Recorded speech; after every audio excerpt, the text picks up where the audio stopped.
Well, this is a very interesting topic. ಒಂದು ಕಡೆಯಿಂದ ತಿಂದು ಹಾಕೋಣ ಅನ್ನೋಷ್ಟು ಚಂದ ಕಾಣ್ತಿದೆಯಾ ಇವತ್ತು ಅಂತಾನೆ ಹುಡುಗ.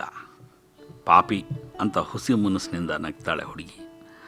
ಅವನ ಮಾತು ಕೇಳಿದವಳ ಮನಸ್ಸಿನಲ್ಲೊಂದು ಆಹ್ ಅನ್ನುವಂಥ ಭಾವ ಹುಟ್ಟಿಕೊಂಡಿದೆ. ಕಣ್ಣು ಖುಷಿಯಲ್ಲಿ ಇಷ್ಟಗಲಾಗುತ್ತೆ, ತುಟೀಲಿ ಒಂದು ಸಂಪಿಗೆ ನಗು ಅರಳುತ್ತೆ. ಅವಳಿಗೆ ಗೊತ್ತು, ಅವಳಿವತ್ತು ತುಂಬ ಚೆನ್ನಾಗಿ ಡ್ರೆಸ್ ಮಾಡ್ಕೊಂಡ್ಬಂದಿದ್ದಾಳೆ. ಅವನ ಮೆಚ್ಚುಗೆ ಅವಳಿಗೆ ಸ್ವೀಕೃತವಾಗಿದೆ. ಅಂಥದ್ದೊಂದು ಮೆಚ್ಚುಗೆಗೆ ಅಂತ ಅವಳು ಕಾದಿದ್ದು ಹೌದು. ಇವನು ತನ್ನ ಮಾತಿನ ಮೂಲಕ ತಾಕಿದ್ದು ಅವಳ ಆ ನಿರೀಕ್ಷೆಯನ್ನೇ. ಅಂಥ ಹೊಗಳಿಕೆ ತುಂಬ ಆ್ಯಪ್ಟಾಗಿರುತ್ತೆ ಮತ್ತು ಅವಶ್ಯಕವಾಗಿರುತ್ತೆ. ಇನ್ನೊಂಚೂರು ಅನ್ನ ಹಾಕಿ ಸಾರು ಹಾಕಿಬಿಡು, ಅದೆಷ್ಟು ರುಚಿಯಾಗಿ ಮಾಡಿದೀಯಾ, ನಿನ್ನ ಕೈ ಅಡುಗೆ ಊಟ ಮಾಡೋಕ್ಕೆ ಪುಣ್ಯ ಮಾಡಿರಬೇಕು ಅಂತಾನೆ ಮಗ. ಬಂಗಾರದಂಗೆ ಊಟ ಮಾಡಪ್ಪ ಅಂತ ಎರಡನೇ ಸುತ್ತು ಅನ್ನ ಸಾರು ಬಡಿಸ್ತಾಳೆ ತಾಯಿ. ಆಕೆಗೆ ಹೊಗಳಿಕೆ ಅನ್ನೋದು ಆಮೇಲಿನ ಸಂಗತಿ, ಆದರೆ ಮಗ ಇಷ್ಟಪಟ್ಟು ಊಟ ಮಾಡಿದ್ನಲ್ಲ ಅನ್ನೋದು ಮೊದಲನೇ ಸಂತೃಪ್ತಿ.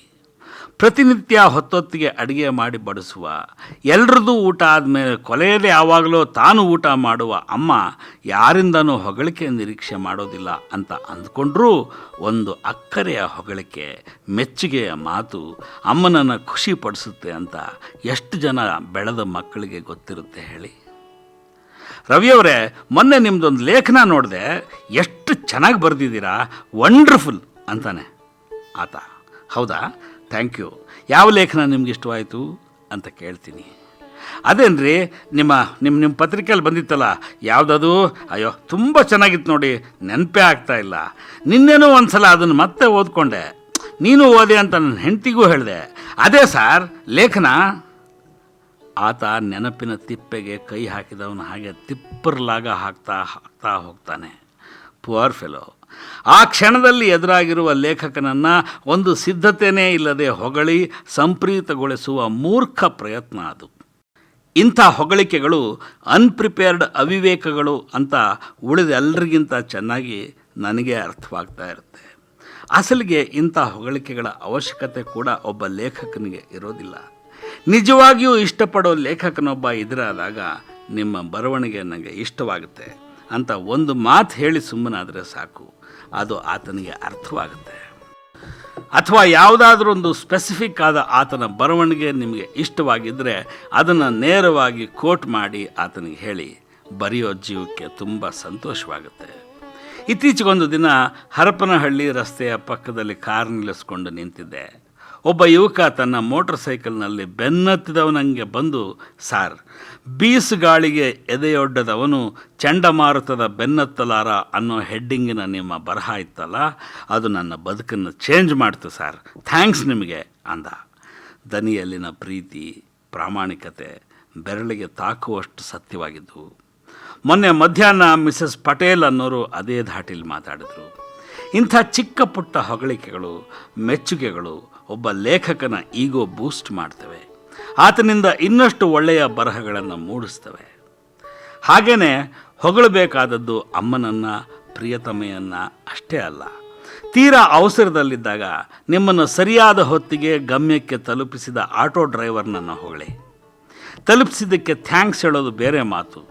ಅಂಥ ಸ್ಪೀಡ್ನಲ್ಲೂ ಅದೆಷ್ಟು ಚೆನ್ನಾಗಿ ಡ್ರೈವ್ ಮಾಡ್ತೀರಿ ಅನ್ನೋ ಹೊಗಳಿಕೆಯ ಮಾತಿದೆಯಲ್ಲ, ಅದು ಅವನ ಪಾಲಿಗೆ ಈಗೋ ಬೂಸ್ಟರ್.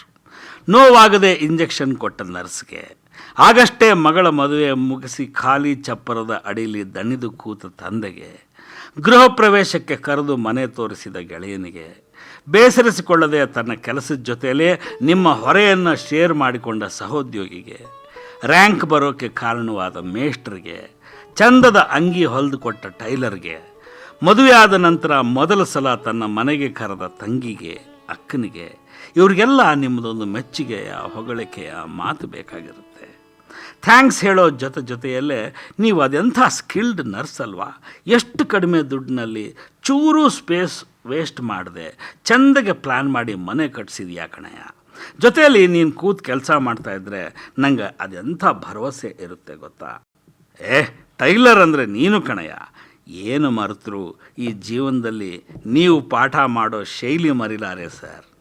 ಅಲ್ರಿ, ಮಗಳ ಮದುವೆನ ಅಷ್ಟು ಚೆನ್ನಾಗಿ ಮಾಡಿ ಮುಗಿಸಿದ್ರಿ, ಮನೆ ಎಷ್ಟು ಚೆನ್ನಾಗಿ ಇಟ್ಕೊಂಡಿದೆಯಲ್ಲೇ ಅಕ್ಕ ಅನ್ನುವಂಥ ನಿಮ್ಮ ಮೆಚ್ಚುಗೆಗಳು, ಹೊಗಳಿಕೆಗಳು ಎದುರಿನವರನ್ನು ಯಾಕೆ ಖುಷಿ ಪಡಿಸ್ತವೆ ಅಂದರೆ ಅಲ್ಲಿ ನೀವು ಕೇವಲ ಥ್ಯಾಂಕ್ಸ್ ಹೇಳ್ತಾ ಇಲ್ಲ, ಉಪಕಾರ ಸ್ಮರಿಸ್ತಾ ಇಲ್ಲ, ಅವರಲ್ಲಿನ ಒಂದು ಗುಣ, ಒಂದು ನೈಪುಣ್ಯ, ಒಂದು ತಾಕತ್ತು, ಎಫಿಷಿಯನ್ಸಿ ಇವು ಎಲ್ಲವುಗಳನ್ನು ಗುರುತಿಸಿ ಗೌರವಿಸ್ತಾ ಇದ್ದೀರಿ. ಆ ಮೂಲಕ ಅವರ ಗುಣವನ್ನು ನೀವು ಹೆಚ್ಚು ಮಾಡ್ತಾ ಇದ್ದೀರಿ. ಹೀಗೆ ಹೊಗಳೋಕ್ಕೆ ಅಂಥ ಬುದ್ಧಿವಂತಿಕೆ ಬೇಕಾಗಿಲ್ಲ, ಸ್ವಲ್ಪ ಒಳ್ಳೆತನ ಸಾಕು, ಗುಣವನ್ನು ಗ್ರಹಿಸುವ ಬುದ್ಧಿವಂತಿಕೆ ಸಾಕು, ಎದುರಿನವನೆಡೆಗೆ ನಿಜವಾದ ಪ್ರೀತಿ ಇದ್ದರೆ ಸಾಕು.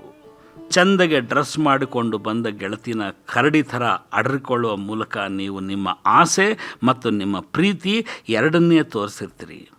ನೀನು ಹೀಗೆ ಡ್ರೆಸ್ ಮಾಡ್ಕೊಂಡು ಬಂದಾಗ ನಿನ್ನ ಜೊತೆ ಅಷ್ಟು ದೂರ ವಾಕ್ ಹೋಗಿ ಬಂದರೆ ಎಂಥ ಹೆಮ್ಮೆ ಅನಿಸುತ್ತೆ ಗೊತ್ತಾ ಅಂದಾಗ ಆಕೆಯ ಚಂದನೆಯ ಈಗೋಗೆ ಕೈಯಾರೆ ಹೂ ಮುಡಿಸಿರ್ತೀರಿ.